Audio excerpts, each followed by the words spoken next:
કરી છે। આજે આપણે એક પુસ્તકની સમીક્ષા સાંભળી। પુસ્તક છે શિક્ષણનું સત્ય, જેના લેખક છે ડૉક્ટર દક્ષેશ ઠાકર। એનો વિષય શિક્ષણ, કેળવણી અને જીવન ઘડતર છે। લેખક સંપાદક વિશે ડૉક્ટર દક્ષેશ ઠાકર ગુજરાતના શિક્ષણ જગતનું એક જાણીતું નામ છે। તેઓ વીર નર્મદ દક્ષિણ ગુજરાત યુનિવર્સિટીના ભૂતપૂર્વ કુલપતિ રહી ચૂક્યા છે। શિક્ષણ ક્ષેત્રે તેમનો બહોળો અનુભવ છે અને તેમના વિચારો હંમેશા વિદ્યાર્થીઓને અને સમાજ માટે માર્ગદર્શક રહ્યા છે। વિષયવસ્તુ અને વિચારધારા।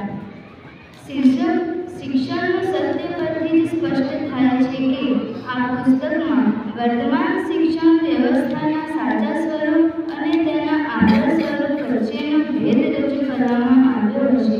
પુસ્તકમાં નીચે મુજબના મુદ્દાઓ હોવાની શક્યતા છે। સાચી કેળવણી। શિક્ષક એટલે માત્ર ડિગ્રી કે પુસ્તકનું જ્ઞાન નહીં, પણ જીવન જીવવાની કળા। વર્તમાન પડકારો। આજની શિક્ષણ પ્રણાલીમાં રહેલી ખામીઓ, જેમ કે ગોખણપટ્ટી, માર્ક્સ પાછળની દોડ અને તણાવ। મૂલ્યનિષ્ઠ શિક્ષણ। વિદ્યાર્થીઓમાં સંસ્કાર, નૈતિકતા અને ચરિત્ર ઘડતર મહત્વ છે। શિક્ષણ અને વાલીની ભૂમિકા।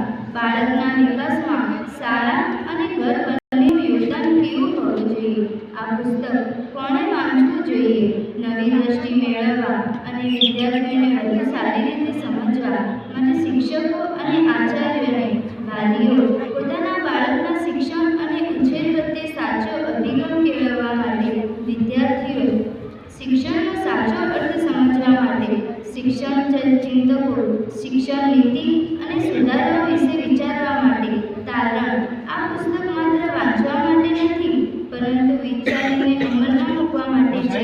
જો તમે શિક્ષણ વ્યવસ્થામાં હકારાત્મક બદલાવ ઈચ્છતા હો અથવા શિક્ષણનો મૂળભૂત હેતુ સમજવા માંગતા હો, તો ડૉક્ટર દક્ષેશ ઠાકર દ્વારા સંપાદિત આ પુસ્તક એક ઉત્તમ વાંચન સાબિત થઈ શકે છે। અસ્તુ।